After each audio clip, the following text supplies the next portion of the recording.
Kaze muri amakuru ku buryo burambuye na amakuru mujye kugezwaho nanjye Yvette Umutesi Haguno Alphonse Twahirwa. Umuryango uharanira uburenganzira bw'abaguzi mu Rwanda wasabye ko hashyirwa imbaraga mu gutegeka abacuruzi kwandika cyangwa kumanika ibiciro ku bicuruzwa kuko igihe bidakozwe umuguzi agura ahenzwe. Hari abacuruzi bavuga ko ihindagurika rya hato na hato ry'ibiciro ku isoko ry'u Rwanda ari ryo ntandaro yo kugenda bigura intege mu kwandika ibiciro ku bicuruzwa. Ikigo cy'igihugu gishinzwe ubugenzuzi bw'ubuziranenge ihiganwa mu bucuruzi no kurengera umuguzi RICA cyo kibwira abacuruzi ko gutandika ibiciro ku bicuruzwa bihanirwa n'itegeko. Tito Dusabiremo. Amaduka manini afatwa nk'ahahirwamo n'abasirimutse gusa ayazwi nka supermarket biragoye kubona andi maguriro aho ibiciro byanditse ku bicuruzwa cyangwa bimanitse hafi aho. Nuko negosa nta biciro bibamo rwose. Ni ibintu bamwe mu baguzi bafite amakuru make ndetse birasa naho bitabafasheho, ariko ku rundi ruhande hari abumvikanisha ko hari ibyo batakaza igihe baguze bishingiye ku kumvikana n'ugurisha, birimo kuba bahendwa no kuba batakaza umwanya. Imbogamizi twebwe nyine tuba dufite kubera ko nta tarifu bakubwira ngo ibihagaze gutya na gutya. Nuko negosiya n'umuntu ukugurishije byadufasha kudahendwa no kugira ngo na leta nayo amafaranga yayo badutwara nayo bayabone nabo. Byanditseho niyo byanditseho ubuse wasanga igiciro kiriho ukirirwa ubaza ngo nangahe kandi usanze biriho. Bamwe mu bacuruzi bavuga ko kuba ibiciro ku isoko bihora bihindagurika ariyo mpamvu ibatera kutandika ibiciro ku bicuruzwa byabo. Icyakora hari abumvikanisha ko haramutse hagize ubakira igitutu batazuyaza kubikora. Kuko iby'ibiciro bihora byurira buri kanya, ntabwo rero wazajya uhora ugura turadupapuro uhindura ibiciro buri kanya. Ugomba kubahiriza ibwiriza rya leta nyine. Umuryango uharanira uburenganzira bw'abaguzi mu Rwanda nawe usaba ko hashyirwa imbaraga mu gutegeka abacuruzi kwandika cyangwa kumanika ibiciro ku bicuruzwa kuko igihe bidakozwe umuguzi agura ku giciro kitari cyo bityo agahendwa. Umunyamabanga nshingwabikorwa w'umuryango uharanira uburenganzira bw'abaguzi mu Rwanda ADECOR Bwana Ndizeye Damien ni ukomeza. Ariko iyo umucuruzi atashyizeho igiciro ntabwo umuguzi ashobora kumenya iki kintu kigura ngahe. Iyo turebye ubucuruzi mu Rwanda uko buhagaze usanga ba nyiri bizinesi kenshi atari bo bahagarara kuri kontwari, bashyiraho abakozi. Uriya mukozi birashoboka ko nawe ashobora gushyira haye, mw'icyo gihe umuguzi akabihomberamo. Kandi binatuma iyo igiciro kitagaragara bituma abacuruzi biba abaguzi, ugasanga ibiciro babizamuye cyane, ariho banavuga bati reka twumvikane niba urasaba inyemezabuguzi cyangwa niba utarayisaba. Aho ngaho hari ikiba cyihishe inyuma, ni ukuvuga ko igiciro n'ubundi yamubwiye aba atari. Ikigo cy'igihugu gishinzwe ubugenzuzi bw'ubuziranenge ihiganwa mu bucuruzi no kurengera umuguzi RICA nacyo kiburira abacuruzi ko kutandika ibiciro ku bicuruzwa ari ukunyuranya n'itegeko kandi bihanirwa. Umukiza uyobora ikigo RICA ni ukomeza. Abacuruzi bagomba kumanika ibiciro bakabigaragaza ku buryo abaguzi bose babibona mbere y'uko banakubaza iki kigura ngahe, bakaba bashobora no kubyibonera mu iduka aho bimanitse ku mugaragaro. Mu itegeko birahari biragaragara, iyo utabyubahirije uba wakoze ibinyuranyije n'itegeko kandi birahanirwa. Kwandika ibiciro ku bicuruzwa bigenwa n'itegeko rirebana n'ihiganwa no kurengera umuguzi mu Rwanda, ariko hari abasanga ari rimwe mu mategeko yubahirizwa na bake kandi n'abataryubahirije birasa naho nta nkurikizi bahura nayo. Tito Dusabiremo, Flash TV. Urakoze cyane Tito Dusabiremo. Reka turikize no kuri nkuru ivuga ko abanyeshuri bamaze iminsi bakurikirana amasomo ajyanye n'idini ya Islam mu ishuri ryitiriwe Abdullah bin Abbas riri mu kagari Kasibagira mu murenge wa Kigoro mu karere ka Rwamagana, basaba umuyobozi w'iri shuri kuba yabishyuye telefone bamubikije zifite agaciro k'425 by'amafaranga y'u Rwanda bitarenze kuri wa kane, nyuma yo kubwirwa ko zibwe mu mudasobwa byari bibikanye n'imashini isora impapuro nibigire icyo biba. Umuyobozi w'iri shuri aravuga ko yatanze ikirego muri RIB ategereje icyo izabikoraho. Ni inkuru ya Claude Karinda. Gitanga amahugurwa y'idini ya Islamu cyitiriwe Abdullah bin Abbas giherereye mu kagari Kasibagire mu murenge wa Kigabiro mu karere ka Rwamagana. Bamwe mu banyeshuri bari guhabwa amasomo y'idini ya Islamu babwiye umunyamakuru ko ubwo batangiraga amasomo ubuyobozi bw'iri shuri bwabatse telefone zabo burazibika. Ibi ngo ntibemeranyijwe nabyo kuko ari abantu bakuru, bitandukanye cyane n'abana bato biga mu mashuri yisumbuye kuko bo bagomba gutanga telefone ku ishuri kugira ngo zitabarangaza. Muri no minsi ngo batunguwe no kubwirwa ko izi telefone zimaze igihe zaribwe. Nuko ngo tukihagera batwatse amatelefone yacu, mu kuyatwaka barayabika, ariko bayatwaka dusezeranye ko azajya bayaduha mu gihe cy'ibyumweru 2. Bayatwaka ku bwacu tutabyishimiye, ariko tureba ko icyo twari dukurikiye. Nyuma y'igihe runaka rero haje kuba ikintu cyo kubura kw'umuriro kuva ku saa 12 kugera za nimugoroba kugera saa 12 za mu gitondo. Bucya mu masaa 6 z'amanywa batubwira ko habayeho ubujura, basanze grillage y'idirishya ryo kuri biro yabikwagamo amatelefone yacu yaciwe. Cyazo dufite no kuvuga ngo amabwiriza y'ikigo ateganya ko cyahise avuga ko umunyeshuri wese ahageze agomba kubikiza telefone, kuyitanga mu kigo mu biro bakayitubikira. Nyuma yuko tumaze hafi amezi 2 n'igice twatunguwe no kumva ko ikigo kitubwira ko kibwe amatelefone amwe muri yo, kuko ntago ari twese mu bantu bagira muri 13 cyangwa 14. Aba banyeshuri bavuga ko batumva ukuntu izi telefone zibwe zonyine mu gihe mudasobwa n'imashini yempurima impapuro byari kumwe ntaho byagiye, bakaba bakeka ko ubuyobozi bw'irishuri buzaho zagiye kuko n'umuzamu atigeze abazwa n'urwego rwo ari rwo rwose rw'ubuyobozi. Nabyo urumva nimba baratubwiye ngo grillage baciye umuntu yinjiramwo atwara telefone ntiyagira ikindi kintu cy'ikigo na kimwe atwara, dukeka yuko bishoboka ko nabo ubwabo bagira uruhare. Mu by'ukuri nkuko tubizi ahasanzwe ahantu hose afite umuzamu cyangwa se ikigo gifite umuzamu, kenshi na kenshi niba ushobora kujyana ikibazo mu nzego za RIB mu gihe kibwe, kenshi umuzamu arakurikirana cyangwa se akabibazwa. Nuko mbona ko umuzamu ntatigeze akurikirana, ibyo bikaba impungenge yuko zishobora gutuma ntekereza ko no muri impamvu zishobora gutuma umuntu atekereza ko baba bazirigisa.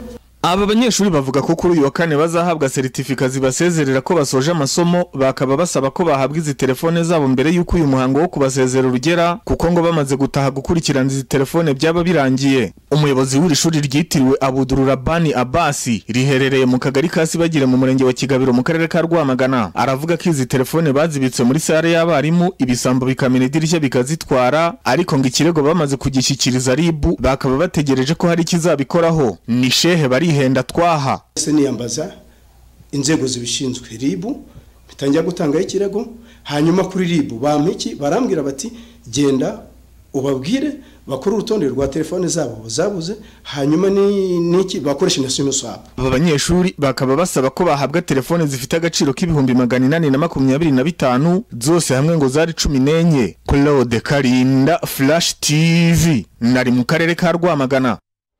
Abaturage bo mu murenge wa Rwimiyaga mu karere ka Nyagatare barasaba ubuyobozi guhagurukira ikibazo cy'ububyabwenge inzoga z'inkorano cyugarije abahatuye kuko biteza ibikorwa by'umutekano muke. Ubuyobozi bw'umurenge wa Rwimiyaga buvuga ko buzakomeza gukora imikwa bigamije gushakisha inzoga, ari nako bakora ubukangurambaga mu baturage. n'inkura ntirenganya Sharire.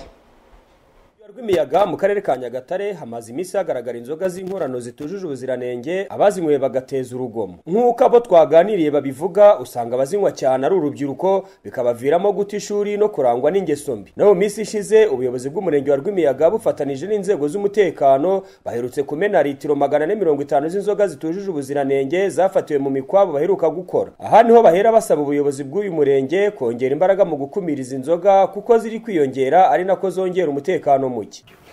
Urubyiruko rwarasaza kenshi kubera ibiyobyabwenge byabaye byinshi cyane hano mu rubyiruko, cyane cyane hano Rwimiyaga n'urugomo rwabaye rurerure.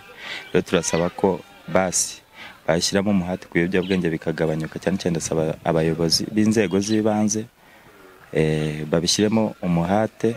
Kushobora kuba ndi mu nzira nitahira gahura n'umuntu wayinyweye uvuga agakora iki akankubitira ubuntu, yagukubise agira ate ahita agenda nta nubwo wamukurikira ngo uzamubone, genda agire nicyo yakumara yenda nakuvutse, kuri ugasigara wewe wikurikirana kandi bakubiswe na wa muntu mwahuye utazi yava niyajye.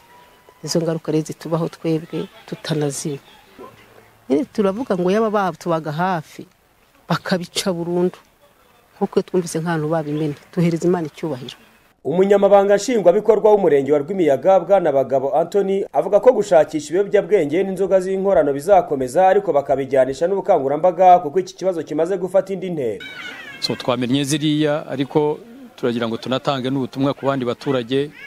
Reka duhere ku babinywa, ni bibi, ni inzoga mbi, inzoga zitujuje ubuziranenge zirangiza ubuzima bw'abaturage.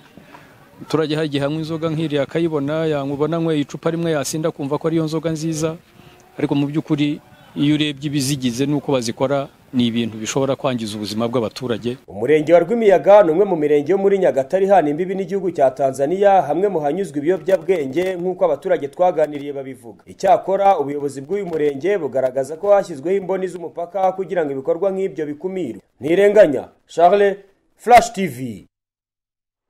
Mumaze kumenyera ko makuru yacu kwa gatatu tubagize inkuru y'ubuzima. Uyu munsi twabateguriye byinshi ku ndwara ya kanseri y'inkondo y'umura. Minisiteri y'ubuzima ivuga ko abarwayi ba kanseri y'inkondo y'umura bangana 12.6% naho 13.7% bakaba bahitanwa nayo ugereranyije n'ubundi bwoko bwa kanseri bunyuranye. Eminante Umugwaneza. Inkondo y'umura ni igice gitandukanye umura n'igitsina cy'abakobwa, ikaba ipima santimetero 2 cyangwa 3 mu burebure. Kanseri y'inkondo y'umura ni uburwayi buterwa n'imikurire irengeje urugero. Iyi ndwara iterwa n'agakoko ka virusi yitwa human papilloma virus. Aka gakoko gashobora gukwirakwira binyuze mu mibonano mpuzabitsina idakingiye, akaba ariyo mpamvu nyamukuru ituma iyi ndwara yandurira cyane cyane mu mibonano mpuzabitsina. Izi ni zimwe mu mpamvu zitera kanseri y'inkondo y'umura nk'uko byemejwe n'ishami ry'umuryango w'abibumbye ryita ku buzima OMS. Kuba umukobwa yaratangiye gukora imibonano mpuzabitsina akiri muto atarageza imyaka 18 y'amavuko.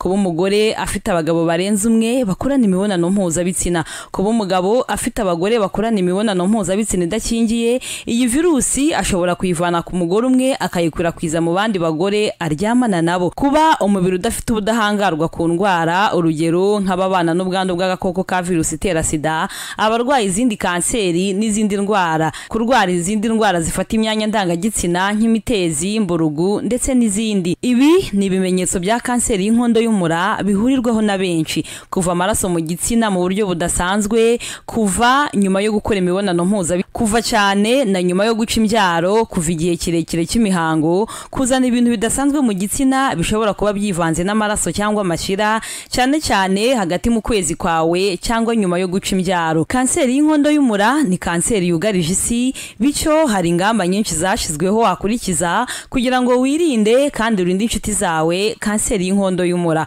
gufata urukingo rwa kanseri y'inkondo y'umura, kwisuzumisha ku buryo buhoraho kanseri y'inkondo y'umura, kwirinda kwishora mu bikorwa by'ubusambanyi ukiri muto, gukora imibonano mpuzabitsina ikingiye, kwirinda kunywa itabi kuko ni kimwe mu byongera ibyago byo kurwara kanseri y'inkondo y'umura ndetse n'izindi kanseri, kugira umuntu umwe mukorana imibonano mpuzabitsina ndetse no kwisiramuza. Abantu b'igitsina gore bakangurirwa gukoresha ikizamini cy'inkondo y'umura kenshi, byibuze rimwe mu mwaka. Iyo umurwayi yisuzumishije atinze, iyi kanseri iba yaramurenze bikikamwica mu gihe gito. Kubisuzumisha batinze abagera kuri 16% gusa nibo bamara imyaka 5 bagihumeka. Kubisuzumisha hakiri kare kanseri itarakura 91% bo bamara imyaka 5 bakiriho ndetse bamwe barakira burundu. Ibanga ryo gutahura ubu burwayi hakiri kare nuko buri mugore wese asobanukirwa n'umubiri we akamenya buri mpinduka yose imubayeho. Eminante Umugwaneza, Flash TV. Bamwe mu rubyiruko baravuga ko irari ry'ibintu rituma abakobwa benshi bakiri bato bagwa mu bishuko bibashora mu mibonano mpuzabitsina, nabyo bituma bandura sida cyane, bityo bagasanga ababyeyi bakwiye gushyira imbaraga mu kwigisha abana kwirinda ibishuko. Barabivuga mu gihe ikigo cy'ubuzima RBC kigaragaza ko abakobwa bari munsi y'imyaka 24 bari mu bari kuyandura cyane. Ibindi reka tubaze Daniel Hakizimana.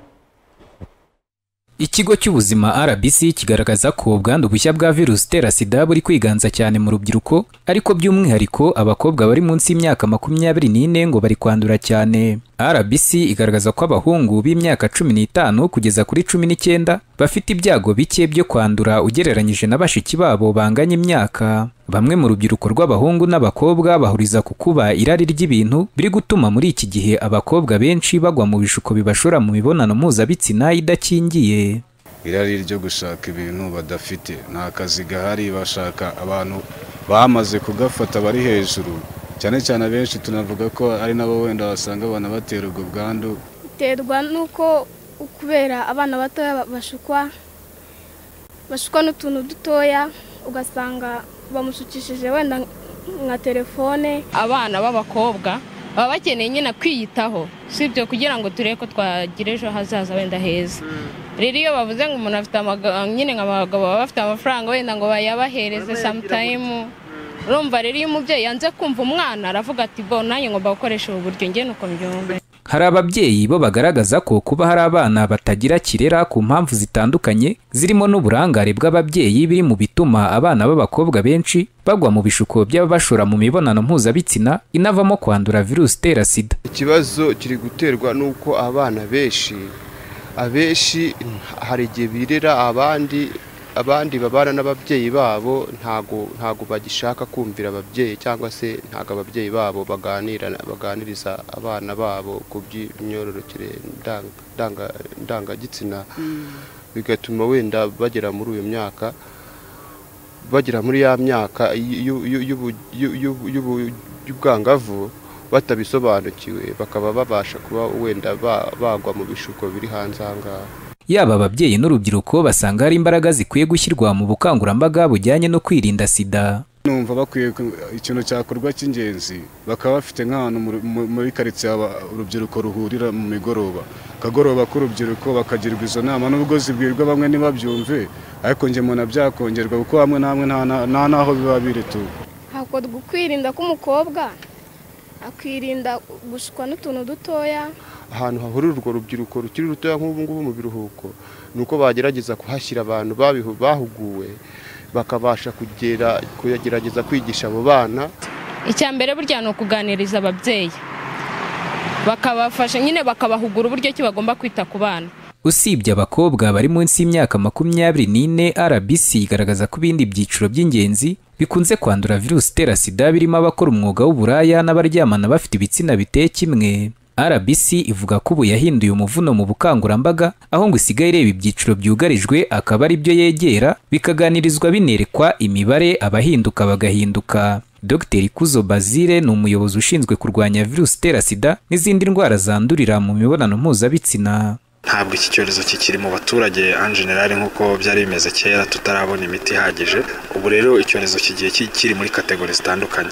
Hari nk'uko twabivuze tubona kibasiye urubyiruko, hari uko twabivuze kibasiye bantu bakora urugero nk'abantu bakora umwuga w'uburaya. Niyo mpamvu rero na message dutanga cyangwa na intervention dukora zisigaye intervention dutagetinga tugategetinga agace cyangwa tugategetinga uturere runaka bitewe n'uko icyorezo gihagaze. Ntabwo tukitanga ya message ireba abantu bose muri rusange kuko ntabwo abantu bose muri rusange babangamiye n'icyorezo ku buryo bumwe. Kugeza ubu intara y'Iburasirazuba nizi imbere mu kugira abandura sida cyane, kuko uturere 5 tw'intara turi mu 10 twugarijwe n'ubwandu bushya bwa sida. Kuri ubu leta y'u Rwanda yiyemeje ko mu mwaka wa 2030 Abanyarwanda 95% bazaba baripimishije virusi itera sida, mu gihe 95% by'abafite imiti bazaba bayifata, naho 95% babe bagabanyije ubwandu mu maraso yabo. Daniel Hakizimana, Flash TV. Twekeje mu makuru avugwa mu mikino, Kigali Golf Resort yasinyanye n'abaterankunga 12 barimo banki y'abaturage y'u Rwanda BPR, Toyota na Simba Supermarket mu guhindura isura ya PMC League ifatwa nka shampiyona muri golf. Irushanwa ry'uyu mwaka rizatwara ari hagati ya miliyoni 40 na 50, rikaba ryaratangiye mu kwa gatandatu k'uyu mwaka rikazasozwa mu kwa 11 k'uyu mwaka. Ibindi reka tubibaze Peter Uwiringiyimana. Tariki 30 Kanama 2023 muri Kigali Golf Resort and Villa, itangazamakuru ryamurikiye abaterankunga 12 bahwanye n'amakipe 12 yitabiriye PMC League uyu mwaka. Ubusanzwe PMC bivuze Pigamingi Crew mu magambo arambuye, ifatwa nka shampiyona ya golf mu Rwanda. Iyi shampiyona y'uyu mwaka izahuriza hamwe abakinnyi barenga 200 bibumbiye mu makipe, abakinnyi 2 ndetse n'abakina ku giti cyabo. Bwana Butare Derek, Vice President wa Kigali Golf Resort, aratubwira igitumye PMC y'uyu mwaka itandukanye n'izabanje, anakomoze ku ntego y'iri rushanwa. Igikorwa cy'ingenzi cyane nuko iyo league ituma bamenyana ubwabo, kuko ubundi ukuntu umukino ukinwa ushobora kuza ugakina umwaka wose utamenya undi muntu muri abo 300, n'abakinnyi baba benshi, n'aba sponsors baba benshi, so n'amafaranga tubona mu ba sponsors aba menshi. Uyu mwaka dufite budget igera hafi muri miliyoni 40 cyangwa 50. So ayo mafaranga tuyakoresha iki? Tuyakoresha mu gutegura amarushanwa, mu guhemba abakinnyi, kuko muri competition zose haba trophies, haba ibyo kunywa no kurya abantu basabana. Asigaye yose tuyakoresha